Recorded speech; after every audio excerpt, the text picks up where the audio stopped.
Yo, yo, yo, yo, yo, yo, what's up bro? Selamat siang, masih bersama Dida Kemas. Masih seperti biasa, kegiatan kita masih di bengkel. Hari ini kita akan mereview atau melanjutkan kegiatan kemarin yang kita bongkar piston, bongkar blok.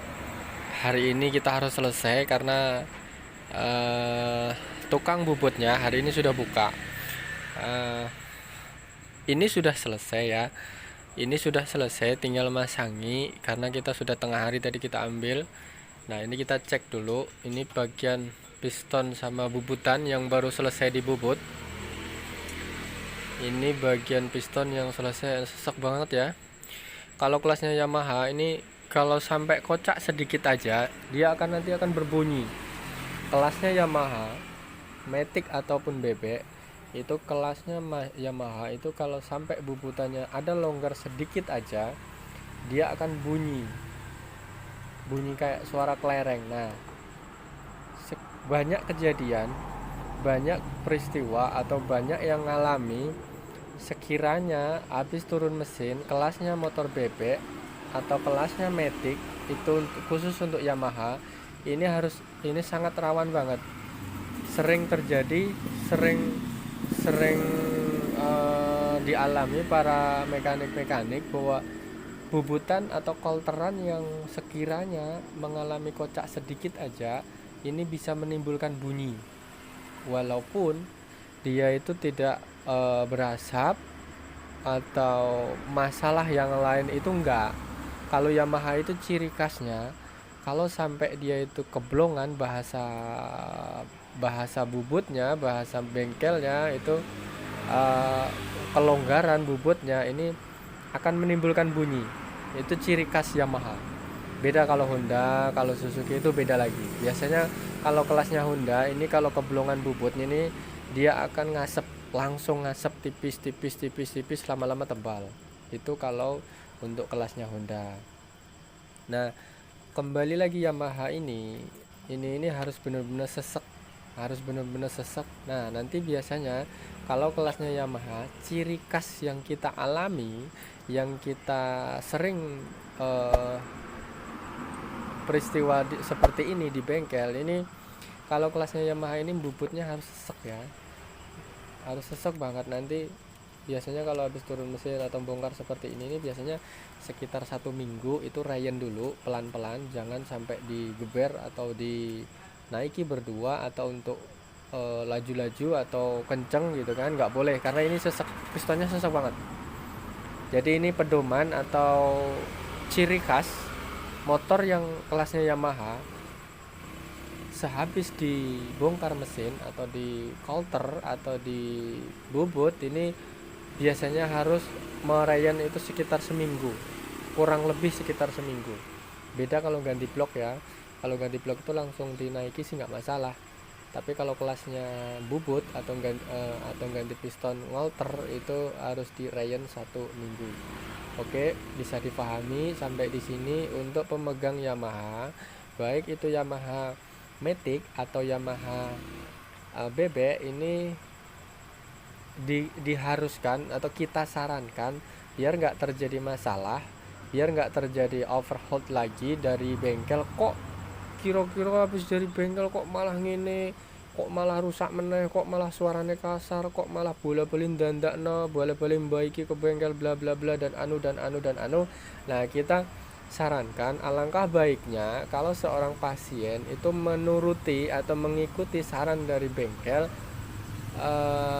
yang bermaksud atau bertujuan itu motor akan baik dan tidak mengalami kendala. Si yang mengerjakan juga aman, yang pengendara atau punya motor juga nggak mengeluarkan duit lagi, dalam arti bongkar lagi, biaya lagi, ini lagi ya, itu kan.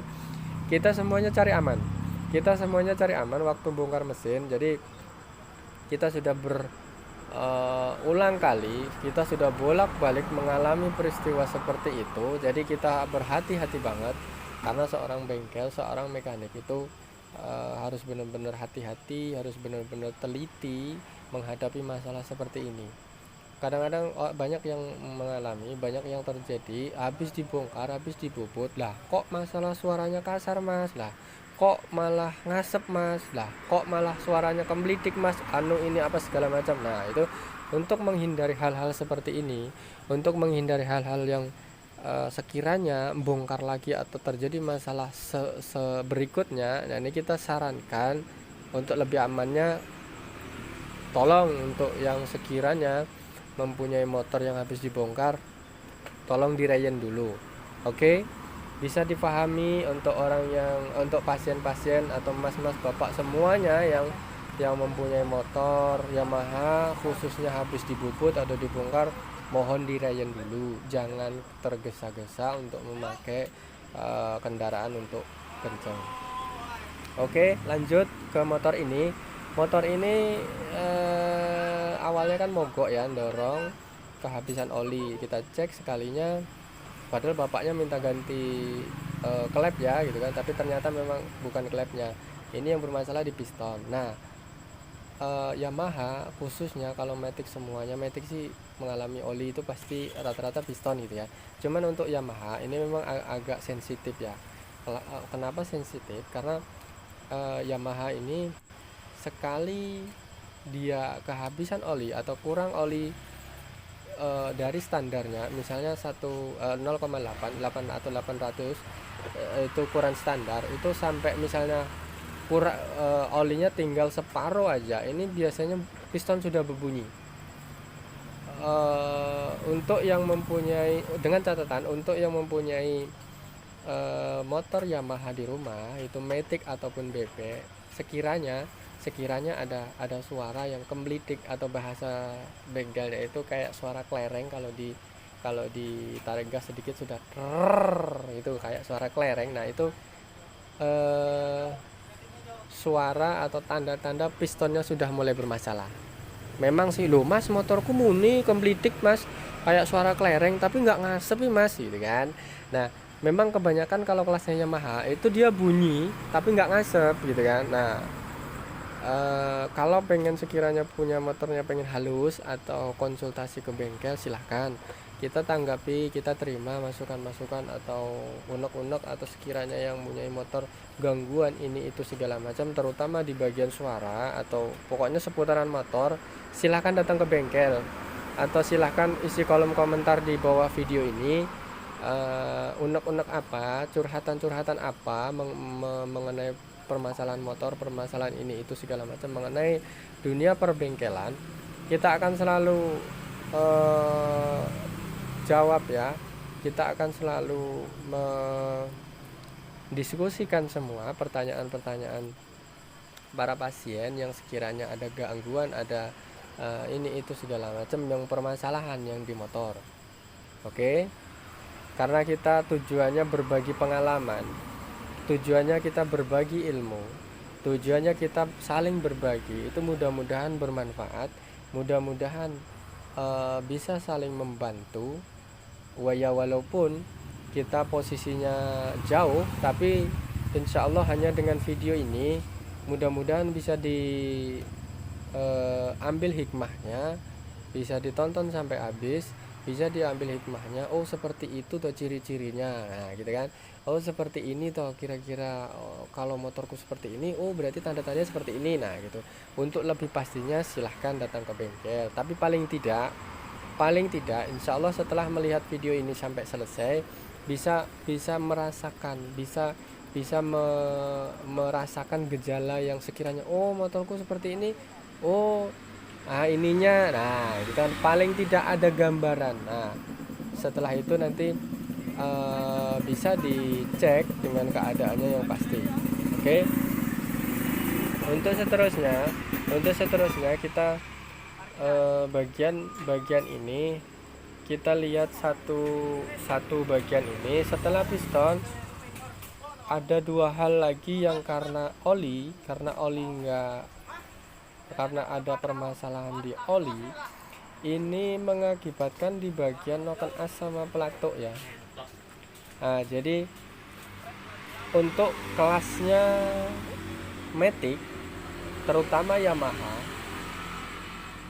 ini jangan sampai oli itu berkurang ya, dalam arti mohon diperhatikan banget.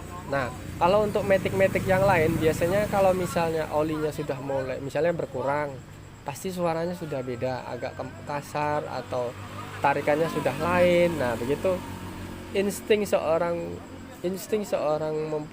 bengkel itu pasti sudah oh kira ini, oh kira-kira ini gitu kan. Tapi kalau sekiranya yang untuk orang awam yang sekiranya di rumah gitu kan, sebelum datang ke bengkel, sebelum mengkonsultasikan ke bengkel, kalau sekiranya motor ini kok beda ya dari biasanya, kok beda ya, biasanya enak nih tapi kok kasar misalnya gitu kan. Nah silahkan konsultasi ke bengkel, atau sebelum datang ke bengkel bisa merasakan oh ini kira-kira olinya nih lama nggak ganti. Nah gitu kan, setidaknya kita bisa mengingatkan, setidaknya kita bisa saling berbagi, curhat, sharing tentang motor-motor, penyakit motor-motor yang di rumah yang sekiranya ada apa-apa gitu kan, bisa dirasakan. Oke lanjut, kita pemasangan piston ring kita tata satu-satu, kita pasang satu-satu. Untuk kelasnya packing kita pakai yang asli. Habis itu lemnya kita terpercaya pakai tribon. Kelasnya tribon untuk bongkar mesin kita selalu pakai tribon, karena walau banyak yang kita juga nggak mengunderestimate seseorang atau bengkel sih ya, maksudnya pengalaman kita kalau habis bongkar mesin kadang-kadang mas masih baru kok pakai dilem segala packingnya misalnya gitu kan, kita nggak pernah pakai lem apa segala macam gitu kan. Monggo silahkan, itu cara orang. Kita selalu walaupun baru kita tetap pakai lem raketang, atau walaupun lemnya itu sedikit itu pasti kita tetap pakai, karena pertama walaupun baru, walaupun packingnya baru, walaupun blok kopnya sudah dibersihkan, itu kalau posisi blok kop ini sudah pernah kena oli, jangan kita samakan sama kayak pabrik. Oh pabrik aja nggak pakai lem kok mas, nggak masalah, nggak bocor, sekian tahun dipakai juga nggak masalah. Lah buktinya banyak yang terjadi habis bongkar mesin dari bengkel nggak pakai lem, untuk dipakai belum lama sudah ngerembes oli, sudah ini keluar apa segala macam, rembes, bocor segala macam. Nah kita untuk menghindari hal seperti ini, kita sudah antisipasi boleh kalau setiap bongkar mesin itu walaupun sedikit kita pasti tetap pakai lem. Entah siapapun terserah, yang sekiranya bengkel yang atau teman-teman yang sekiranya nggak pakai lem, monggo silahkan, itu resiko tanggung sendiri. Cuman kita sudah sering mengalami, kita nggak mau bongkar 2 kali, kita nggak mau ngambil resiko bahwa kita kalau habis turun mesin, kita habis bongkar mesin itu tetap pakai lem, walaupun performa banyak sedikitnya kita atur, itu tetap kita pakai lem.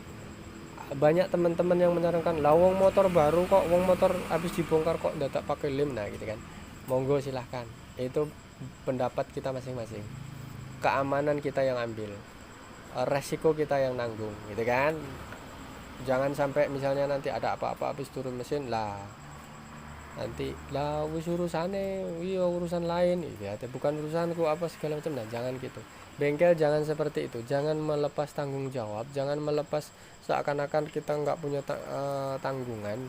Karena walaupun motor sudah keluar dari bengkel, kita sarankan, kita selalu peduli mengantisipasi kalau ada apa-apa, kita selalu bertanggung jawab. Makanya sebelum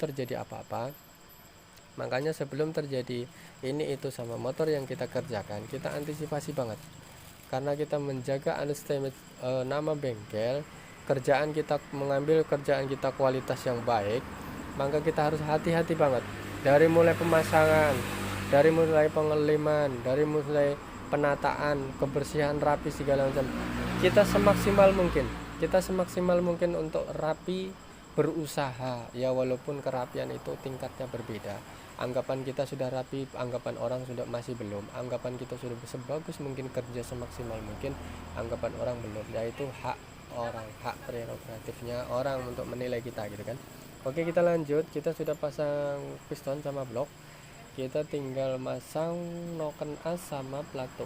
Nah, kita tambahannya hari ini itu motor ini selain bubut ganti piston itu ada tambahannya, yaitu noken as sama plato atau templar. Karena dua bagian ini kalau motor sudah kehabisan oli pasti ini akan merembet ke sini, ke daerah ini ya, gitu kan. Kalau piston sudah kering oli, kalau piston sudah habis oli, itu pasti bagian pertama yang diserang itu selain piston itu pasti bagian noken as sama templar atau plato pasti. Jadi kalau suaranya tiba-tiba kasar atau habis oli kok suaranya kemelatak gini, nah itu kemungkinan hampir 100% yang kita alami itu pasti bagian piston merembet ke bagian plato atau templar, habis itu terus noken as. Itu yang sering dialami. Nah, ini platonya atau templarnya kita mau pasang.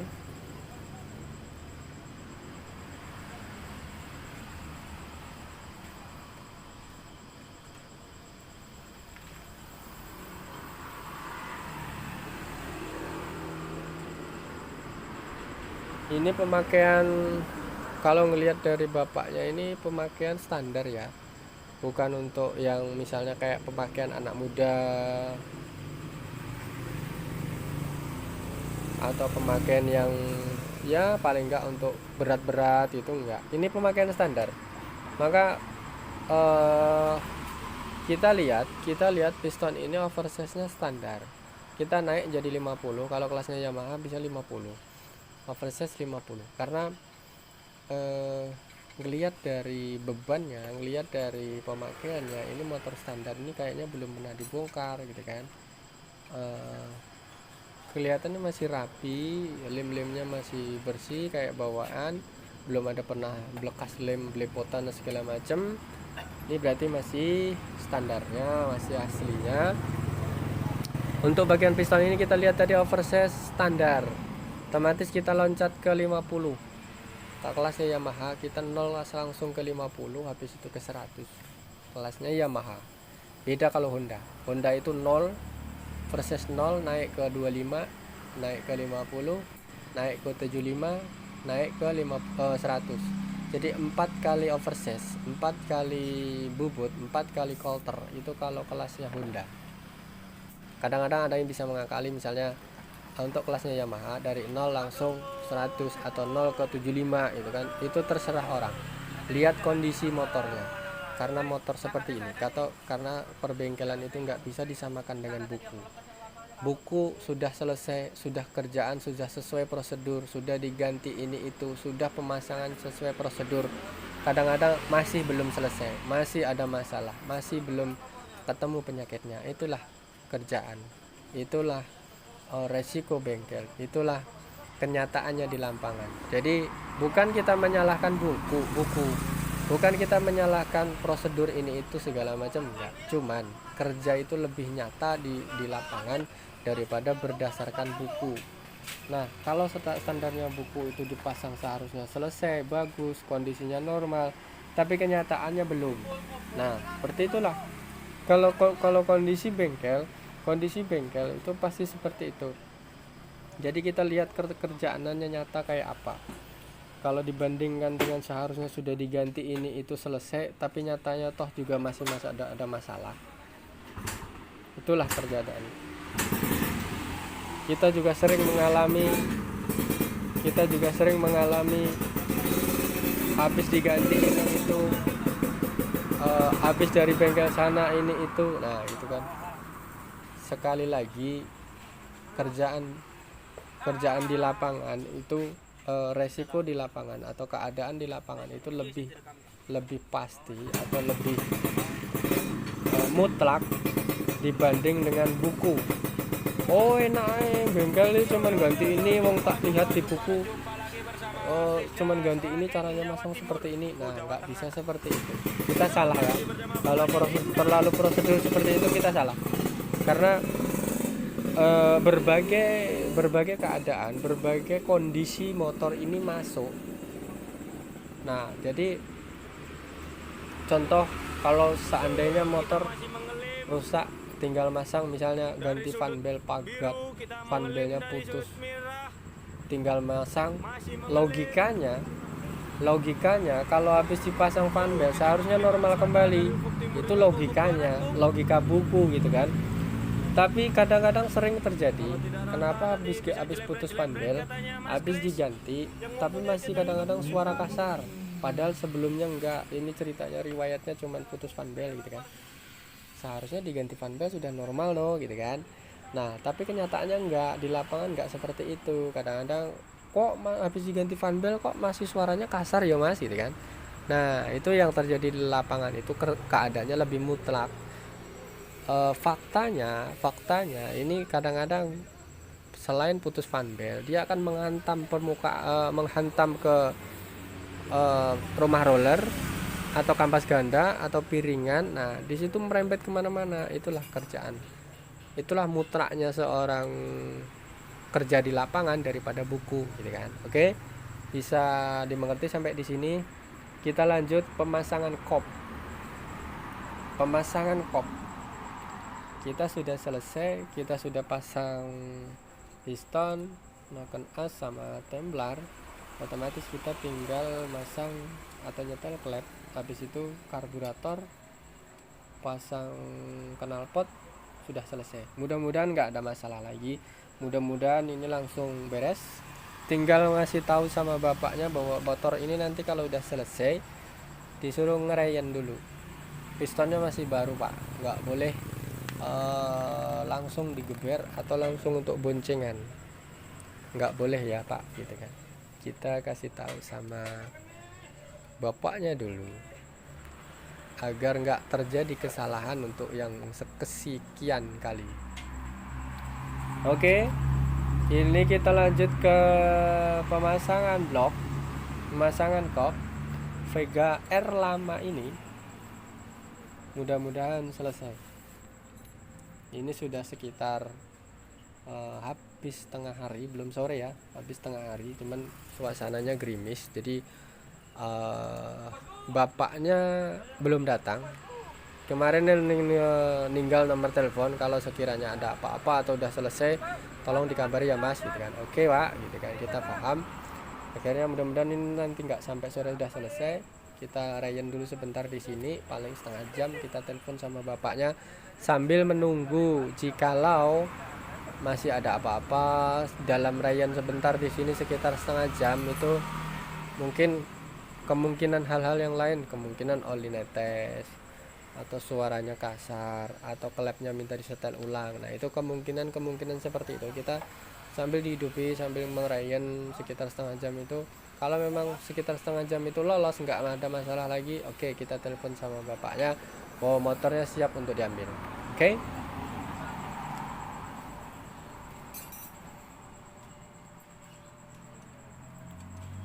Ini kondisinya masih standar semua ya. Belum ada yang dirubah-rubah atau di bore up. Semuanya masih standar.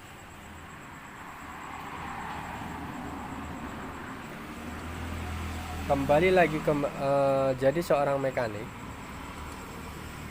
Kalau seandainya kemarin bapak kita ngikuti sama bapaknya, mas motorku ganti klep ya, mogok ra urip gitu kan, diengkol-engkol ora nyantoli gitu kan.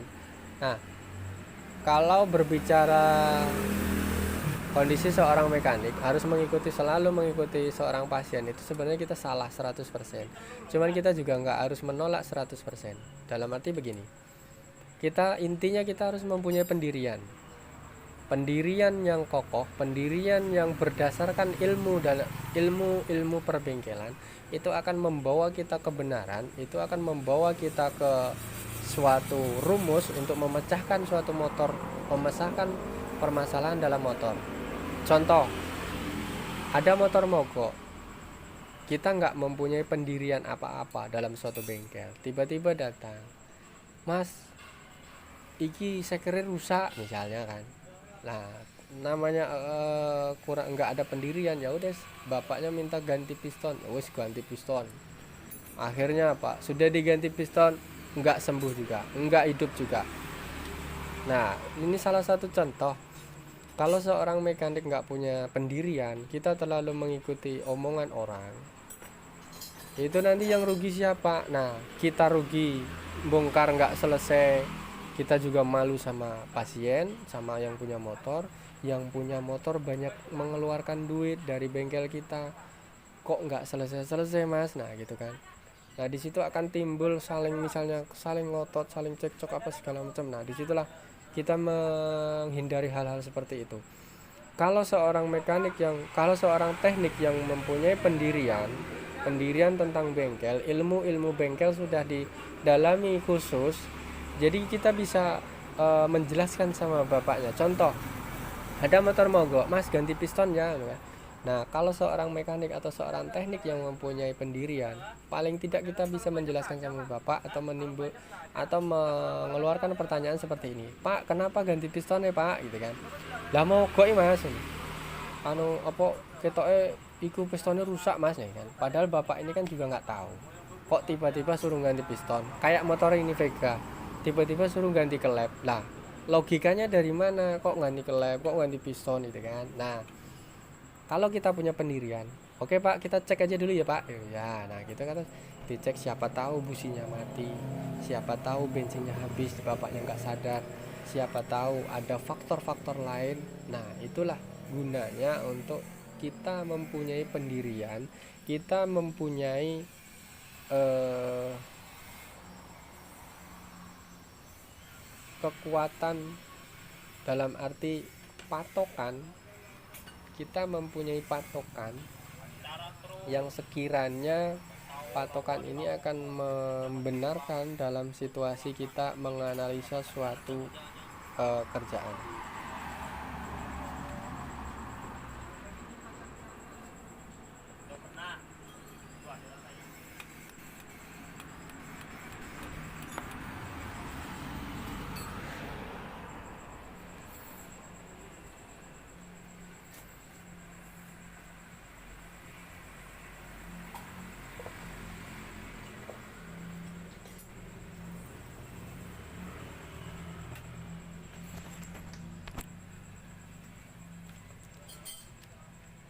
Oke lanjut, ini kita masih ukrek-ukrek bagian noken as ya. Noken as ini kan kita ganti, cuman ukurannya agak ada yang berbeda sama yang aslinya. Berbedanya gimana? Wong baru kan tinggal masang seharusnya gitu kan, cuman ini kenyataannya lain, mungkin beda merek atau ada yang lain. Ternyata ini bagian baut noken asnya ini ada selisih gitu kan, tapi mau nggak mau kita harus akalin.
Oke, kita pasang bagian karbu ya, karburatornya.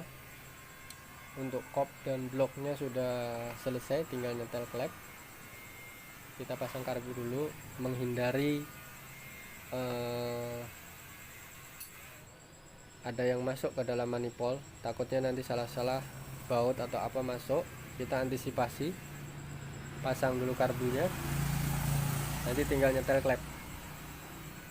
Oke, sekali lagi mudah-mudahan ini nggak ada penyakit yang lain, karena kadang-kadang sering timbul hal seperti ini. Kadang-kadang habis dibongkar udah selesai, tinggal finishing, udah selesai dihidupi, hidup, tapi apalagi penyakitnya, yaitu oli nggak naik.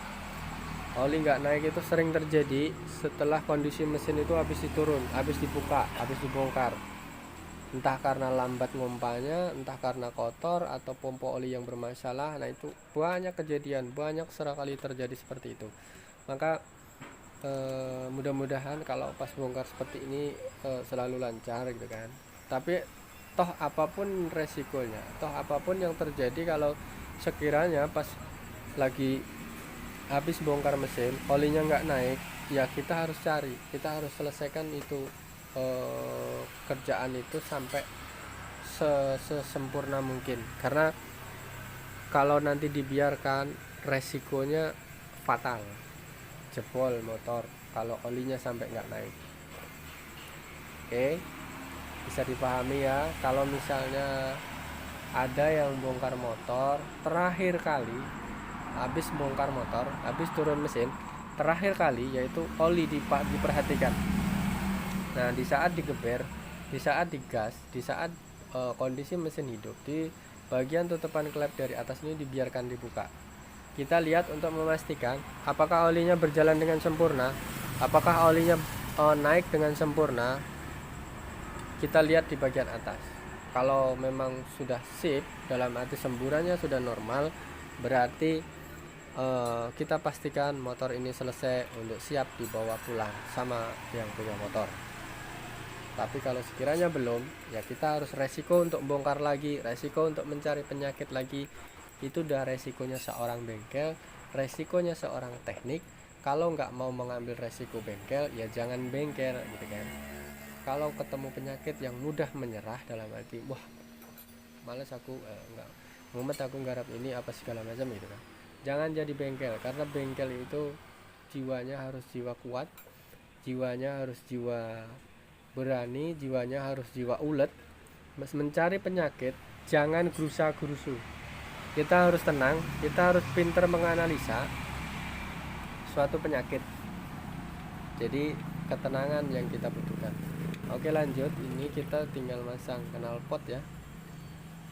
Setting terakhir knalpot, masukin busi, hidupin, insya Allah selesai, nggak ada masalah.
Oke, ini tinggal bagian knalpot ya.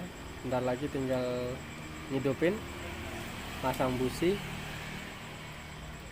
Oke, terima kasih sudah mengikuti kegiatan dunia perbengkelan bersama Dinda Gemes.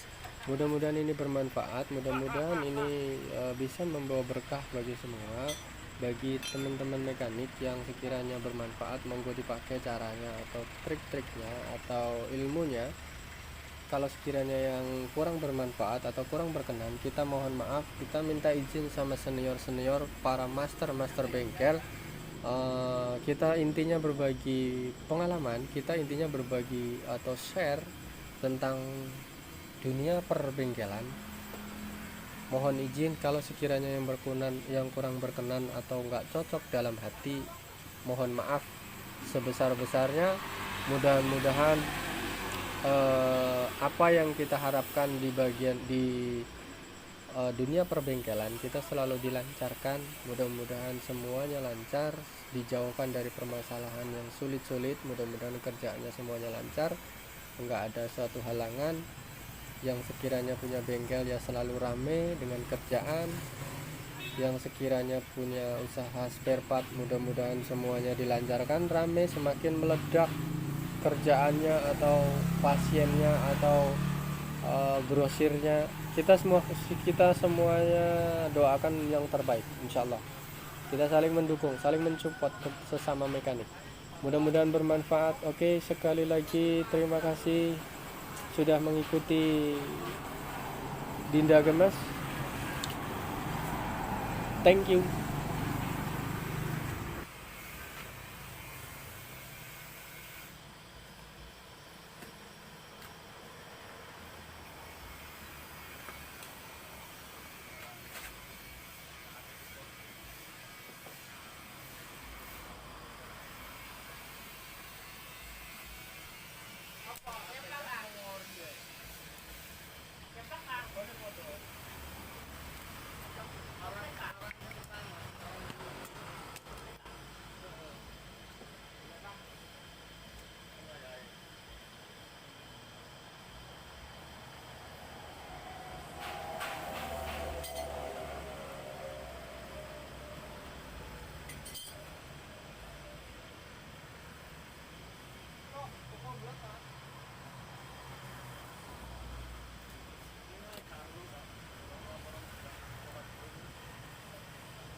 Wah, iki unboxing.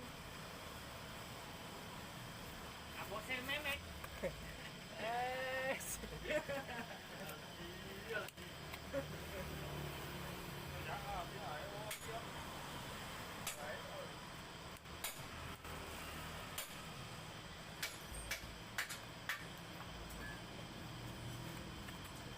Mana stikernya? Udah kayak ada nyatok, nggak ada stikernya. Kamu ini ente aja.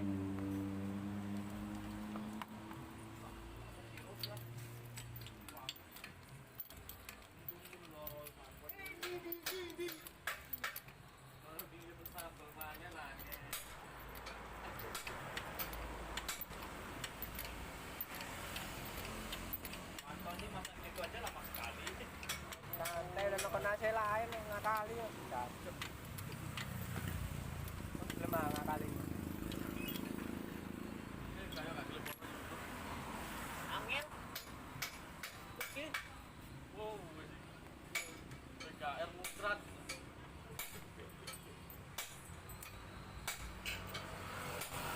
Awas dah. Ceplok.